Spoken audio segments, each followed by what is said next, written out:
Assalamu alaikum. My name is Zainab Farouk, and today I'm going to explain some of the examples related to multiplication law of probability. So let's discuss. Let's have a brief description before discussing the examples of multiplication law of probability. Basically, this contains two events, independent events and dependent events. ठीक है. Independent event मतलब नाम से ही ज़ाहिर है. Independent means कि किसी पे इन्हिसार नहीं करता. It's independent if the occurrence और non occurrence of one event does not affect the occurrence and non occurrence of second event. ठीक है, मतलब एक इवेंट के अक्कर होने या ना होने से किसी दूसरे इवेंट को कोई फ़र्क नहीं पड़ रहा, उस पर कोई इफेक्ट नहीं है, तो इस ऐसे इवेंट को हम कहेंगे इंडिपेंडेंट इवेंट. ठीक है. Mathematically suppose we have an event A and B. ठीक है, these can be written as a probability of A intersection B, which would be the intersection would be converted into multiplication. Okay, probability of A into probability of B. ठीक है. These are said to be independent events. Next we have dependent events. Dependent events, as it is already clear from its own name, dependent means एक दूसरे पर इन्हिसार करना. मतलब कि एक event के अक्कर होने या ना होने से दूसरे इवेंट पे असर पड़ता है. This is called dependent events. ठीक है. मैथमेटिकली जो है ना, ये वाली टर्म के हम लोग इंटरसेक्शन को मल्टीप्लिकेशन में कन्वर्ट कर रहे थे पहले प्रोबेबिलिटी की, तो इट इज़ नॉट ट्रू. ठीक है. For dependent events, basically what is it, we the formula is here, probability of A intersection B is equal to probability of A into probability of B given A. Okay, so similarly for probability of B intersection A, these probability of B given A and probability of A given B, these are called conditional probabilities. ठीक है. So let's move on to the examples. First here we have example number 9. ठीक है.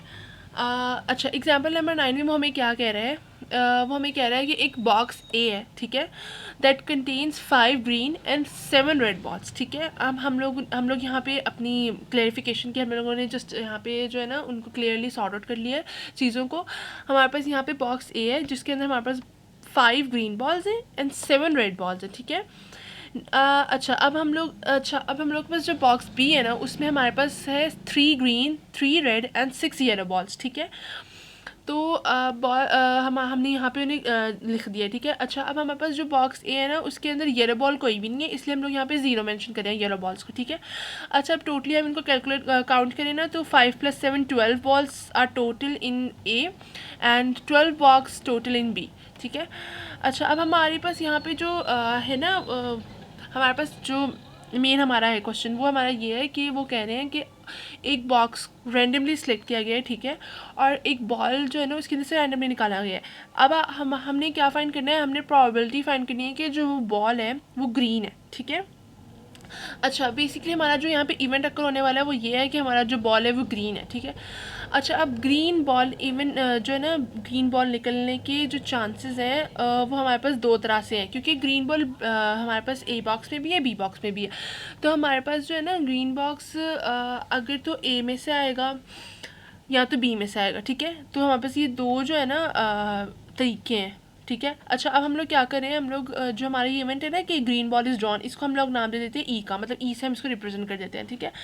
अच्छा, अब ना हम लोग यहाँ पे सिंपली हम लोगों ने क्या करना है कि हम लोगों ने यहाँ पे जो प्रोबेबिलिटी ऑफ ए, यानी कि हमारे पास दो बॉक्सेस हैं, उनको हमने रैंडमली सिलेक्ट करना है, या तो बॉक्स ए या तो बॉक्स बी. तो बॉक्स ए आने की प्रोबेबिलिटी कितनी है, 1/2, और बॉक्स बी आने की प्रोबेबिलिटी भी 1/2 है. ठीक है. हमारे पास यहाँ पे जो हमारा फार्मूला हमने यहाँ पे वो कर लेना है, probability of E is equal to probability of A intersection E plus probability of B intersection E. Okay. So यहाँ पे चूँकि ये डिपेंडेंट इवेंट्स है. ठीक है. क्योंकि ए जो ग्रीन बॉल का निकलना ए पे या तो बी पे डिपेंड करे. ठीक है. तो हम लोग का यहाँ जो फार्मूला आएगा ना वो हमारा ये आएगा. ठीक है. which is probability of A multiplied by probability of E given A and probability of B into probability of E given B. ठीक है. अच्छा, अब हम लोग यहाँ पे इनकी वैल्यूज़ डाल देंगे, विच इज़ प्रोबेबिलिटी ऑफ ए जो कि हमने ऑलरेडी निकाली हुई है वो हम डाल देंगे। और अच्छा, अब यहाँ पे जो प्रोबेबिलिटी ऑफ ई गिवन ए है ना, इसका जो हमारे पास वैल्यू है ये इस तरह से आई है कि जो हमारे पास ए बॉक्स है उसके अंदर हमारे पास टोटल 12 बॉक्स हैं और हमारे पास जो ग्रीन बॉक्स है वो बॉल्स है, सॉरी वो 5 है, ठीक है। तो हम लोग क्या करेंगे, 5/12 आ जाएगा यहाँ पे, सही है। और इसी तरह से जो बी बॉक्स है उसके अंदर टोटल बॉल्स 12 है और ग्रीन बॉल्स 3 हैं, तो यहाँ प्रोबेबिलिटी 3/12 आ जाएगी, ठीक है। इनको हम लोग दोनों को कैलकुलेट करेंगे और सिंपल हम लोग यहाँ पे सॉल्यूशन निकाल लेंगे, ठीक है, जो कि हमारा सॉल्यूशन यहाँ पे आया 1/3, सही हो गया।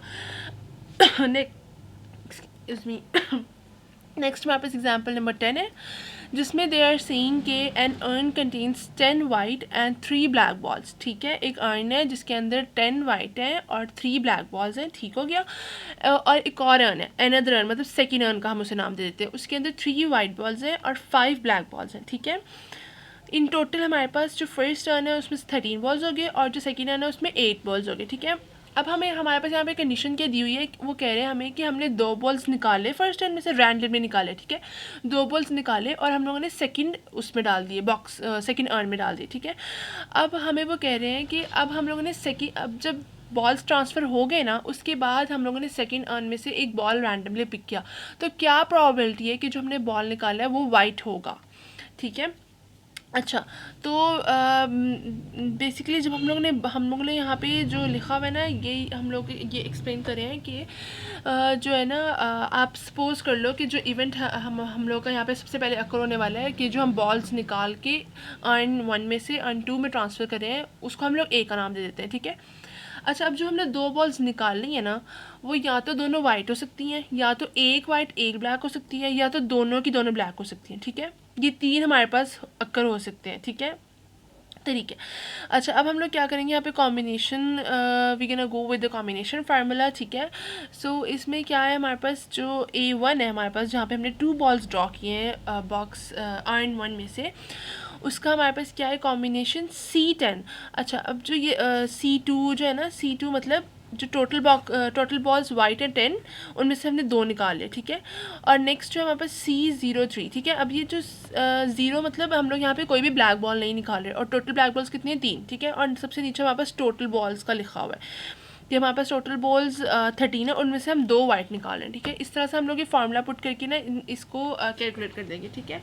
सिमिलरली A2 और A3 भी इस तरह से हम लोग कैलकुलेट कर लेंगे, ठीक हो गया, क्योंकि इसमें से as you can see 1 white and 1 black, and इसमें से 0 whites and 2 black balls. Okay, next हम लोगों ने ये कैलकुलेट कर लिया। अब हमारे पास जो है ना, यहाँ पे आ रही है सिचुएशन जब हमने बॉल्स ट्रांसफ़र कर लिए उसके बाद वाली। अच्छा, अब हम लोगों ने देखा था कि हमारे पास जो है ना सेकेंड राउंड में जो वाइट बॉल्स थे वो 3 थे। जब हम लोग का A1 अकर होगा ना, A1 अगर 3 का हमारा अकर हुआ, मतलब हम लोग 2 वाइट बॉल्स ट्रांसफ़र हो गए, तो हमारे पास सेकेंड में कितने बॉल्स हो जाएंगे, 5 वाइट हो जाएंगे और 5 ब्लैक।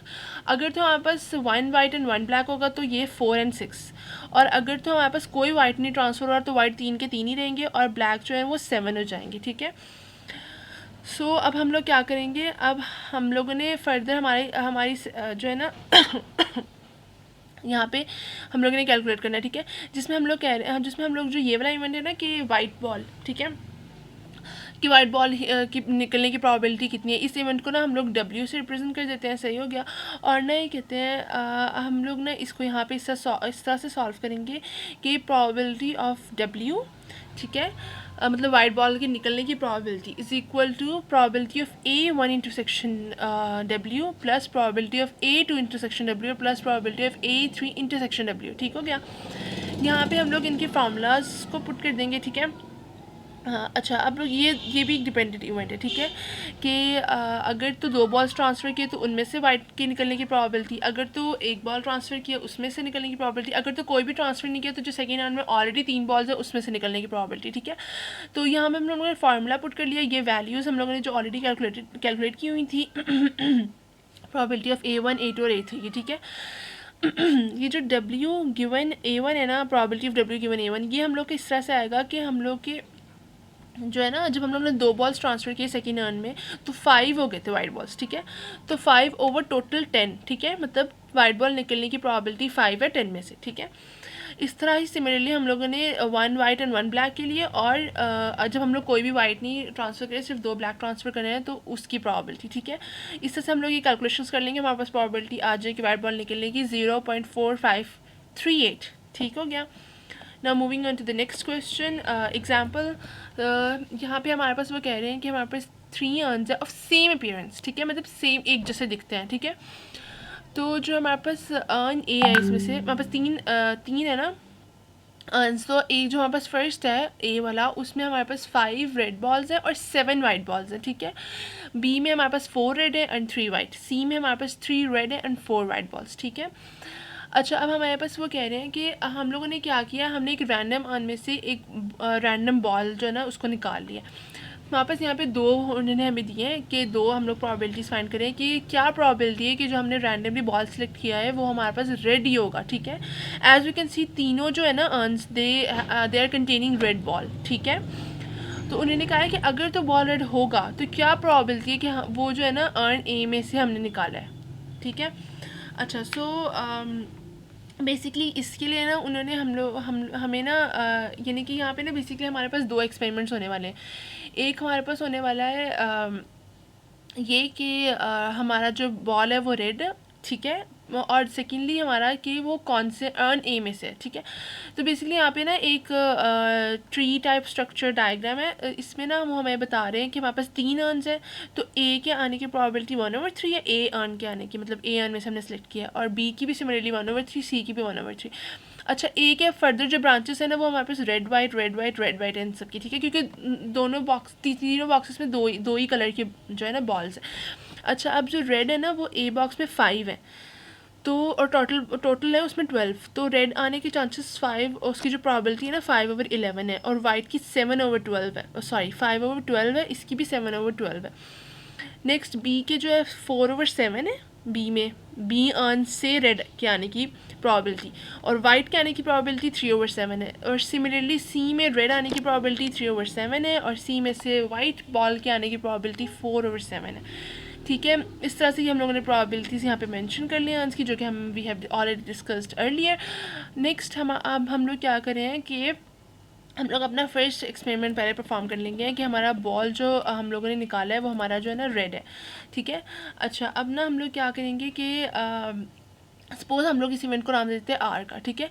तो probability of R is equal to हमारे पास probability of A into probability of R into A, R with A, R given A, I am sorry, R given A, ठीक है, plus probability of B into probability of R given B, and similarly plus probability of C into probability of R given C. अच्छा, अब हम यहाँ पे अपनी calculation डाल देंगे विच इज़ 1/3, ठीक है, probability of A, probability of red given A हमारे पास इस तरह आएगी कि जो हमारे पास अर्न ए है उसमें से हमारे पास 5 जो है ना 5 रेड बॉल्स आउट ऑफ 12, ठीक है, 12 हमारे पास टोटल बॉल्स हैं, और यहाँ पे टोटल हमारे पास 4 रेड है और आउट ऑफ 7, और बॉल्स यहाँ पे रेड वाले जो सी है उसमें 3 है आउट ऑफ 7, सही हो गया। यहाँ पे हमने कैलकुलेशंस परफॉर्म कर देनी है, and we can get here 0.4722। Next हमारे पास क्या था कि जो हमारे पास अर्न है जिसमें से बॉल निकाल रहे हैं वो हमारे पास क्या होना चाहिए, ए होना चाहिए, तो उसको हम चेक करने के लिए ये वाला फार्मूला अप्लाई करेंगे। तो ये वाला फार्मूला अप्लाई करेंगे तो हमारे पास आंसर आ रहा है 0.294, मतलब ए अर्न आने की प्रॉबिलिटी इतनी है कि हम लोग ए अर्न में से रेड बॉल निकाल रहे हैं, उसकी प्रॉबिलिटी 0.294 है, ठीक हो गया। Next this is just given an example over here कि हम लोग किस तरह से फार्मूलाज अप्लाई करके कैसे जो है ना चीज़ों को ड्राइव कर सकते हैं, मतलब here just given a series of formulas to solve, मतलब जैसे कि probability of A given B कि यहाँ पे हमारे पास दिया हुआ है, फिर similarly probability of A union B का यहाँ पे हमारे पास फार्मूला दिया हुआ है, probability of A given B complement, okay, then we have here the formula of probability of b given a, then we have the formula of probability of b complement, ठीक है, इन सब के फार्मूलाज दिए हुए हैं। नेक्स्ट हमारे पास क्या है, हमारे पास जो एग्जांपल नंबर 12 है वो हमें जो है ना हमारा ये है कि हमारा एक सिस्टम है, सिस्टम कंटेन्स 2 कंपोनेंट्स, एक सिस्टम है जिसमें 2 कंपोनेंट्स हैं ए और बी, ठीक है, और ये सीरीज़ में कनेक्टेड है, एज वी कैन सी ये सीरीज़ में कनेक्टेड है, ठीक है। तो हमें बेसिकली क्या कहना चाह रहे हैं, हमें कह रहे हैं कि जो सिस्टम है ना वो तभी जो है ना काम करेगा जब दोनों के दोनों कंपोनेंट्स चलेंगे। यहाँ पे दोनों के दोनों कंपोनेंट्स चलने का मतलब ये है कि एंड हमारा मतलब एंड का मतलब हमारा होता है इंटरसेक्शन, ठीक है। और हमें इन्होंने प्रोबेबिलिटीज़ भी दी हुई हैं। प्रोबेबिलिटी ऑफ ए हमारे पास 0.98 है एंड प्रोबेबिलिटी ऑफ बी हमारे पास 0.95 है। तो वो कह रहे हैं कि एज्यूम कर लें कि जो दोनों फंक्शंस इंडिपेंडेंटली काम कर रहे हैं, तो आपने प्रोबेबिलिटीज़ निकाल लें इनकी, ठीक है। तो सिंस हमारा जो सिस्टम है वो सिर्फ दो मतलब कंपोनेंट्स है उसमें और वो दोनों के दोनों काम करने चाहिए, तो हम यहाँ पे इंटरसेक्शन ले रहे हैं। और चूँकि they are independent events, so we are applying this formula that probability of A into probability of B. Okay, as the description is also written in front of it. तो हम जब इसको सॉल्व करेंगे we can get the answer 0.931। Okay, similarly हमारे पास 13th question जो है वो भी इससे मिलता जुलता है, लेकिन हमारे पास जो कंपोनेंट्स है वो पैरेलल में कनेक्टेड हैं, ठीक है। C and D we have the components of a system, और इसमें वो कह रहे हैं कि सिस्टम हमारा तभी काम करेगा जब हमारा या तो हमारा मतलब सिस्टम हमारा काम कर सकता है, या तो सी चल जाए या तो डी चल जाए, दोनों में से वो एक भी चल जाए ना हमारा सिस्टम काम करेगा। मतलब यहाँ पे और यानी कि यूनियन आ रहा है। तो हमारे पास वो कह रहे हैं प्रोबेबिलिटी ऑफ सी, यानी कि प्रोबेबिलिटी ऑफ सी हमारे पास कितनी है 0.90 और प्रोबेबिलिटी ऑफ डी हमारे पास कितनी है 0.85। आपने इन्हें एज्यूम करना है कि ये दोनों इंडिपेंडेंट है, ठीक है, इंडिपेंडेंट इवेंट्स अक्कर हो रहे हैं। अब हमने प्रोबेबिलिटी फाइंड कर लेनी है सिस्टम की probability. Here you can see we can write here union का फार्मूला अप्लाई कर देंगे, probability of C plus probability of D minus probability of C intersection D, ठीक है। अब हम इसमें वैल्यूज अपनी डालेंगे जो कि ऑलरेडी हमें गिवन है, और we can get the answer 0.985, ठीक है। ओके, नेक्स्ट हमारे पास आ जाता है हमारा last but not the least, हमारा क्वेश्चन आ जाता है क्वेश्चन नंबर 14, एग्जाम्पल नंबर 14। अच्छा, बेसिकली ये क्या है, ये देखने में थोड़ा सा कॉम्प्लिकेटेड सा लग रहा है, मुश्किल सा, but it is really very simple, ठीक है। अच्छा, हमारे पास यहाँ पे बेसिकली क्या बात हो रही है, हमारे पास यहाँ पे बात हो रही है प्रोडक्शन मेथड की बात हो रही है, जो कि एल्यूमिनियम कैंस को बना रहे हैं, ठीक है। अच्छा, हमारे पास सबसे पहले यहाँ पे उन्होंने ना, मैं आपको ब्रीफ से एक्सप्लेन कर देती हूँ। उन्होंने कहा है कि हमारे पास सबसे पहला प्रोसेस जो है ना वो कपिंग का है। कपिंग का मतलब ये क्या मतलब है कि जो शीट्स है ना उनको अनकॉल किया जा रहा है और उनको कैन की बॉडीज़ में कन्वर्ट किया जा रहा है, ठीक है। और ठीक हो गया, जो कि एक सिलेंड्रिकल जैसे बॉडी होती है एल्यूमिनियम कैंस की, ठीक है, उस तरह से कन्वर्ट किया जा रहा है, ठीक है। नेक्स्ट हमारा यहाँ पे जो आ रहा है वो आ रहा है हमारा वॉश का प्रोसेस, ठीक है। उसके बाद हमारा जब हमारा कैन कप जो है ना हमारा वो कपिंग हो गई, वॉशिंग हो गई, फिर हमारे पास यहाँ पे आता है लेबलिंग की बात। तो यहाँ पे हमारे पास उसके लिए हमें जो है ना प्रिंटर्स की ज़रूरत होती है। तो यह जब हमारा यहाँ पे जो हमारे प्रिंटर्स है ना वो 3 है, प्रिंट लाइन्स हमारी 3 है, वो भी इन अ लाइन, ठीक है, पैरेलल है। अच्छा, अब ना हमारे पास क्या है यहाँ पे जो है ना वो हमारे जो प्रिंटर्स है ना यहाँ पे 3 है। अच्छा, अब हम लोग ना यहाँ से प्रिंटर से जब हमारी लेबलिंग हो जाएगी ना, तो नेक्स्ट फर्दर हमारे कप्स मूव हो जाएंगे यहाँ पे फिलिंग प्रोसेस में, ठीक है, फिल लाइंस में। अच्छा, अब ना बेसिकली इस केस में हमारे पास 2 फिल लाइंस हैं। एक तो हमारी फिल लाइन जो है वो डायरेक्टली कप को ना प्लेट्स के साथ ही एक्सेप्ट कर लेते हैं, इस तरह से उनको ना मतलब एक्सेप्ट कर लेते हैं। लेकिन जो है ना कुछ मतलब जो एक फिल लाइन है वो हमारी ना डीपेलिटाइजेशन के बाद उन्हें एक्सेप्ट करेगी, ठीक है। डीपेलिटाइजेशन पर हमारे पास प्रोसेस क्या है कि बेसिकली जो कैंस है ना उनको प्लेट से हम लोग कन्वर्ट कर लें सेल बिन्स में, वो सेल बिन्स में कन्वर्ट करके फिर उसको फिल करेंगे। तो ये डायरेक्ट एंड इनडायरेक्ट हमारे पास 2 जो है ना चीज़ें फिल लाइन्स की, ठीक है, उनको फिल करने की बेसिक से ना ये हमारे पास एक सिस्टम है, ठीक है, उनको एल्यूमिनियम कैंस को जनरेट करने का। तो हमारे पास ना वो हमारा बेसिक यहाँ पे चीज़ क्या है, वो कहना चाह रहे हैं कि हमारा जो जैसे कि यहाँ पे लिखा हुआ है कि हमारा वो कह रहे हैं कि हमारी जो प्रोबेबिलिटी है ना कि ये प्रोसेस फंक्शन करेगा वो एक दिन तो कर सकता है मस्ट, मतलब फेल होने के बगैर।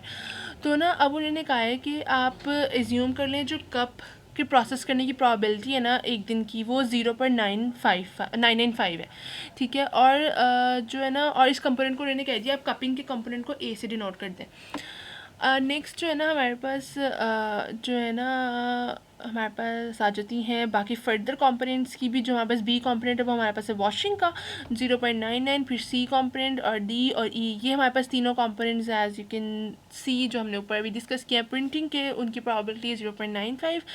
एफ हमारे पास ये हमारे पास फिलिंग की प्रोबेबिलिटीज़ आ जाती हैं जो हमारे पास ये है प्रोबेबिलिटी ऑफ एफ ये हमारे पास है डायरेक्ट फिलिंग जो कर रहे हैं वो, और जो probability of G is equal to probability of H ये हमारी है कि वो पहली टाइजिंग करेंगे उसके बाद फिलिंग करेंगे, तो इसकी प्रॉबिलिटी हमारे पास है 0.98, ठीक है।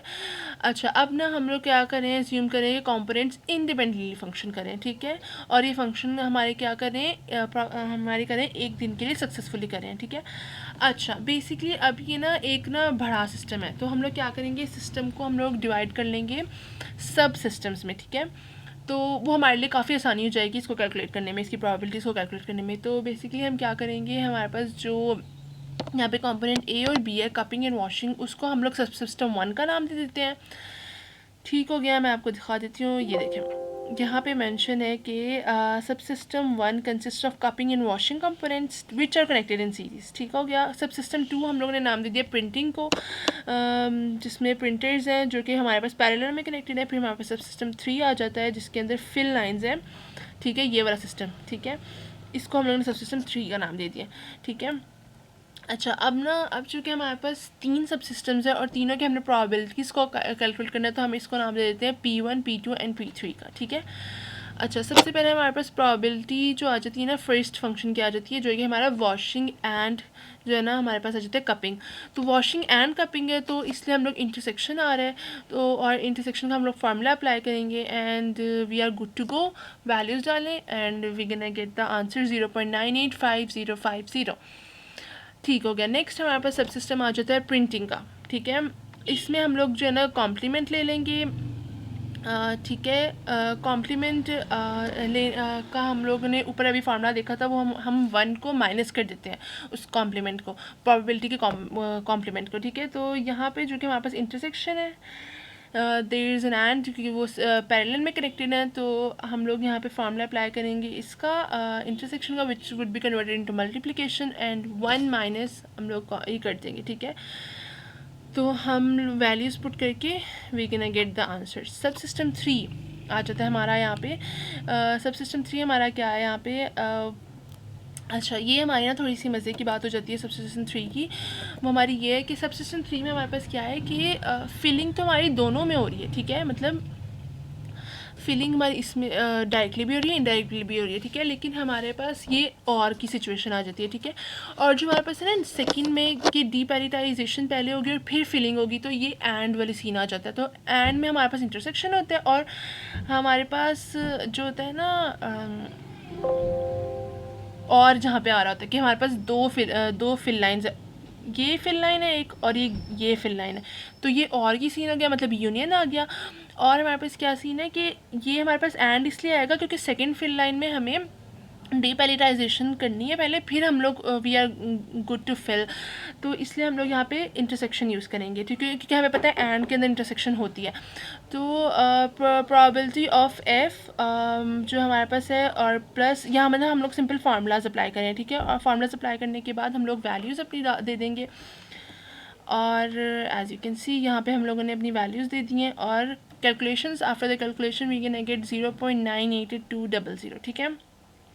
हमारा जो एंटायर सिस्टम है ना, अगर हम देखा जाए तो वो एक सीरीज़ में कनेक्टेड है, एक सीरीज़ में वो जो है ना सारी चीज़ चल रही है। तो हम लोग जो है ना इनको इस तरह से कंक्लूड कर देंगे, इस तरह से हम लोग इसका फार्मूला अप्लाई कर देंगे 0.973 हमारे पास आंसर आ जाएगा। इनको सिंपल हम लोगों ने मल्टीप्लाई कर देना आपस में, ठीक हो गया। I hope so that it was a good explanation and you get my point. Thank you so much for listening. Allah Hafiz.